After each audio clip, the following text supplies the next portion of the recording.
Hello learners, welcoming you all again in my YouTube channel #Inspire2Aspire. I asked a question in the previous video regarding gender roles in society through caste, and the question was, do you find any association between gender and caste? क्या आप लोगों ने gender तथा cast के मध्य कोई संबंध देखा? आज हम इसी के विषय में जानेंगे gender roles in society through caste के सेकेंड पार्ट में। आज हम डिस्कस करेंगे कि एक कास्ट बेस्ड सोसाइटी में वुमेन के क्या रोल और आइडेंटिटीज होती हैं। एक कास्ट बेस्ड सोसाइटी में जेंडर रोल और आइडेंटिटी को समझने के लिए अब हमें पैट्रियार्की अर्थात पितृसत्ता की संकल्पना को समझना होगा। शाब्दिक रूप से पैट्रियार्की का अर्थ होता है किसी भी सामाजिक इकाई जैसे कि परिवार, समुदाय आदि का किसी मेल हेड द्वारा रूल किया जाना। इस शब्द की अवधारणा को हम अलग से डिटेल में वीडियो में पढ़ेंगे, परंतु यहाँ सिर्फ अर्थ जान लेते हैं। 20वीं शताब्दी से फेमिनिस्ट राइटर्स ने पैट्रियार्की टर्म का अर्थ ऐसे सोशल सिस्टम से लगाया जिसमें पुरुषत्व महिलाओं पर डोमिनेट करता है। There are different forms of patriarchy. Forms के पैट्रियार्की या पितृसत्ता के विभिन्न स्वरूप होते हैं। जैसे पहला स्वरूप होता है एग्रेसिव पैट्रियार्कल, जब किसी आर्ग्यूमेंट में कोई पुरुष अपनी वॉइस अपने दृष्टिकोण को प्रूव करने के लिए बढ़ा देता है और किसी को भी, स्पेशली किसी महिला को, एक शब्द भी बोलने नहीं देता, तो उसके इस एक्शन को एग्रेसिव पैट्रियार्की बोला जाता है। दूसरा होता है टिपिकली पैट्रियार्कल। इसको आप एक छोटे से एग्जाम्पल से समझ सकते हैं कि जब किसी कार्यस्थल पर महिला द्वारा सेक्सुअल हैरेसमेंट की कंप्लेन की जाती है और उसके ऑफिस के सभी मेन, ध्यान दीजिएगा मेन, पुरुष डिनाई करते हैं कि नहीं ऐसा तो कभी नहीं हुआ, तो मेन, पुरुष की इस तरह की रीजनिंग को टिपिकल पैट्रियार्कल कहते हैं। थर्ड फॉर्म ऑफ पैट्रियार्की होता है प्रोमिनेंट पैट्रियार्की। पब्लिक स्पीचेस में जब महिलाओं के सबऑर्डिनेशन अर्थात पराधीनता को अस्वीकार किया जाता है तो इस स्थिति को प्रोमिनेंट पैट्रियार्की के रूप में परिभाषित किया जाता है। एक कास्ट बेस्ड सोसाइटी में पैट्रियार्की के डिफरेंट इम्पैक्ट होते हैं। प्रत्येक प्रकार की आइडेंटिटी के निर्माण में पितृसत्ता का एक महत्वपूर्ण रोल होता है।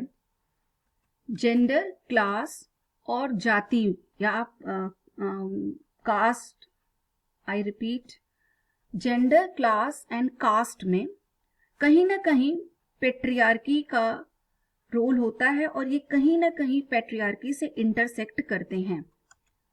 अधिकतर पुरुष अधिक पावर को एंजॉय करते हैं, यानी पावरफुल होते हैं। वहीं दूसरी ओर महिलाएं प्रत्येक समूह या उपसमूहों में निम्न स्थान प्राप्त करती हैं।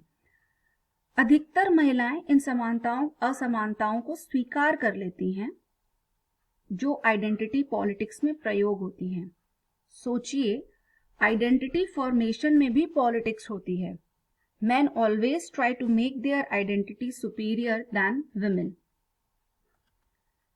इसके अलावा अदर इम्पैक्ट्स होते हैं कि महिलाओं के लिए इन कम्युनिटी आइडेंटिटी के कोड्स को, जो समाज ने निर्धारित किए हैं, जो समुदाय ने निर्धारित किए हैं, इनको चुनौती देना कभी कभी सीवियर कॉन्सिक्वेंसेस लेकर आता है, भयंकर परिणाम देता है और यहाँ तक कि कभी कभी उन महिलाओं की मृत्यु तक हो जाती है। जैसा कि मैंने पहले वाले वीडियो में भी बोला था कि महिलाओं को समुदाय के सम्मान या ऑनर का प्रतीक अथवा प्रतिनिधि माना जाता है, इसलिए इनकी स्वायत्तता नियंत्रित या कंट्रोल्ड होती है। पैट्रियार्कल अर्थात पितृसत्तात्मक अभ्यासों के आधिपत्य तथा या डोमिनेंस और यूनिवर्सलाइजेशन अर्थात हर जगह प्रचलित होने के कारण महिलाएं पैट्रियार्की के साथ समझौता कर लेती हैं। अब अगर आप ये देखें कि एक कास्ट बेस्ड सोसाइटी में वुमेन का क्या स्टेटस होता है, यहाँ हम दोनों तरह की कास्ट बेस्ड सोसाइटी की बात करेंगे, यानी upper caste based society and lower caste based society. पहले हम बात करेंगे अपर कास्ट बेस्ड सोसाइटी की, तो इसमें महिलाओं का स्थान पुरुषों की तुलना में कम होता है। ये स्टेटमेंट सोचने वाला है, परंतु अध्ययन या रिसर्चेस ये बताती हैं कि ऊंची जाति की महिलाएं सामाजिक नॉर्म्स से ज्यादा बंधी हुई होती हैं। इसका एक उदाहरण आप ऐसे समझ सकते हैं कि स्पाउस के सिलेक्शन में लड़कियों के लिए बात कर रहे हैं, स्पेशली पेरेंट्स या भाई तब तक ही फिजिकली या आर्थिक रूप से मदद करते हैं जब तक कि उनकी पसंद के अनुसार स्पाउस का सिलेक्शन किया जाए। एक और महत्वपूर्ण बात यह है कि ऊंची जाति की महिलाओं की सुविधाएं, उनको सारी सुविधाएं सभी गेन दिए जाते हैं, चाहे वो मेट्रलाइज्ड हों या अथवा कोई और हों, परंतु एक कंडीशन के साथ उनको ये सारी सुविधाएं दी जाती हैं कि वो पैट्रियार्कल सिस्टम के कोड्स को स्वीकार करेंगी।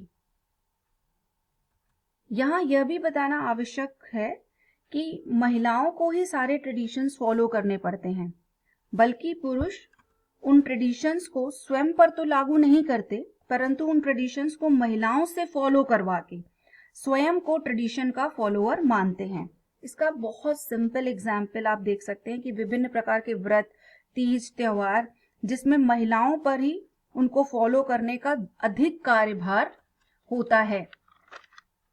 अतः ऊंची जाति में महिलाएं अधिक इंडिपेंडेंट नहीं होती हैं। उनके अधिकतर अधिकार और कर्तव्य उनके मेल काउंटर पार्ट के द्वारा निर्धारित होते हैं और महिलाओं से ये अपेक्षा की जाती है कि वे चुप करके उसे एग्जीक्यूट कर देंगी। आइए अब बात करते हैं status of women in lower caste based society. नीची जाति की महिलाएं भारतीय समाज की सर्वाधिक संवेदनशील वर्ग को बिलोंग करती हैं। इनके भी अपने कुछ कोड्स होते हैं और उन्हें भी अपनी मैरिज में पुरुष रिश्तेदारों की वजह से समझौते करने ही पड़ते हैं। इस जाति की महिलाएं प्रायः घर से बाहर काम करने के लिए जाती हैं और फैमिली इनकम में कंट्रीब्यूट करती हैं। लेकिन इस संदर्भ में ये बताना आवश्यक है कि ऊंची जाति में मैनुअल वर्क को, हाथ से किए गए काम को हीन दृष्टि से देखा जाता है और महिलाओं को कार्य करने नहीं दिया जाता। उन्हें तो बस ये कह दिया जाता है हम तो इतना कमा ही लेते हैं तुम्हें घर पर बैठाकर खिला सकें। वहीं लोअर कास्ट बेस्ड सोसाइटी की जो महिलाएं होती हैं वो घरेलू कार्य तक ही सीमित नहीं होती हैं। इससे ये पता चलता है कि उनकी लाइफ लेस रिस्ट्रिक्टेड होती है in comparison to upper caste women. पर यह बात ध्यान रखने वाली है और बहुत महत्वपूर्ण है कि उनका घर से बाहर जाकर काम करना उनके बेटर स्टेटस को नहीं दिखाता है, बल्कि उनकी इकोनॉमिक नेसेसिटी को बताता है, उनकी आर्थिक आवश्यकता को बताता है। इसका एक एग्जाम्पल मैं आपको बताती हूँ कि I did a project on everyday real heroines, जिसमें नीचे तबके की महिलाओं का मैंने एक इंटरव्यू लिया था और उसमें rag pickers, basket makers, wanderers, housemate सभी का इंटरव्यू लिया था, जिसमें एक रैक पिकर के इंटरव्यू में उसने बोला था हाँ मैं कमाती हूं घर में। ये तो उसके कॉन्फिडेंस को बताता है और उसकी सेल्फ डिपेंडेंसी को बता रहा था, पर उसके बाद उसने तुरंत बोला पर आज तक अपनी पसंद का खाना मैंने घर पर नहीं बनाया, जबकि सब्जी भी मैं ही लाती हूँ। ये है मैरिज नेगोशिएशन। इसके बाद वो बोली कूड़ा बिनने जाते हैं तो कोई सीटी बजाता है, कोई गंदी नजर से देखता है, तो क्या करें, पेट तो भरना है ना, जो करे वो करे। इस अंतिम वाक्य से अंत में मैं यही कहना चाहूंगी कि लोअर कास्ट बेस्ड महिलाएं कास्ट डिस्क्रिमिनेशन और जेंडर डिस्क्रिमिनेशन के साथ साथ एक असुरक्षित माहौल में भी काम करती हैं। Thank you so much for listening me. मुझे लगता है आपको मेरे ये वीडियोस पसंद आ रहे होंगे। अगर पसंद आ रहे हैं तो वीडियोस को लाइक कीजिए, शेयर कीजिए और अभी तक अगर आपने मेरे चैनल को सब्सक्राइब नहीं किया है तो इसे सब्सक्राइब भी कर दीजिए। जैसा कि मैं हर वीडियो में एक टास्क देती हूँ, इस वीडियो का टास्क है critically examine the role of women in caste based society, अर्थात जाति आधारित समाज में महिलाओं की भूमिका को आलोचनात्मक रूप से एग्जामिन कीजिए। आई होप आप इस क्वेश्चन को समझ गए होंगे, और समझ गए हैं तो इस प्रश्न का उत्तर इस वीडियो के कमेंट सेक्शन में दे दीजिए। अगर आपको कोई फीडबैक देना है तो वो भी आप दे सकते हैं।